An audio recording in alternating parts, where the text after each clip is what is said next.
جس صورت کا ہم تعارف پیش کرنے جا رہے ہیں یہ وہ صورت ہے جو اللہ کی نعمتوں، قدرت اور حکمت کو انسان کے سامنے کھول کر رکھ دیتی ہے، اور یہ بھی سکھاتی ہے کہ اصل نعمت کا شکر کیسے ادا کرنا ہے۔ جی ہاں، یہ ہے سورہ نحل۔ یہ قرآن کریم کی 16ویں صورت ہے، مکی صورت ہے، اور اس میں 128 آیات ہیں۔ اس صورت کا نام نحل یعنی شہد کی مکھی اس لیے رکھا گیا کیونکہ اس میں اللہ تبارک و تعالی نے شہد کی مکھی کی مثال بیان فرمائی ہے، جو ایک چھوٹی سی مخلوق ہونے کے باوجود انسانوں کے لیے شفا والا شہد تیار کرتی ہے۔ یہ صورت ہمیں اللہ تبارک و تعالی کی بے شمار نعمتوں کی طرف متوجہ کرتی ہے، جیسے زمین، بارش، کھانے پینے کی چیزیں، جانور، انسان کی تخلیق، یہ سب اللہ کی قدرت کے نشانات ہیں۔ اسی صورت میں اللہ کریم نے ارشاد فرمایا، اگر تم اللہ کی نعمتوں کو گننا چاہو نا تو گن نہیں سکتے۔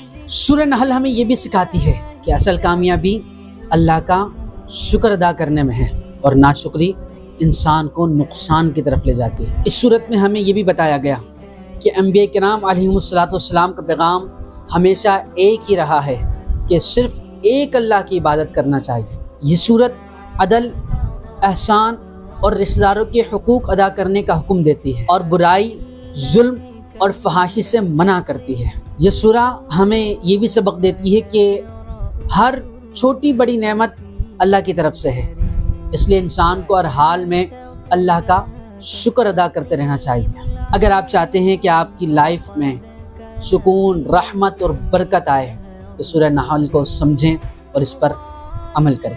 جزاک اللہ۔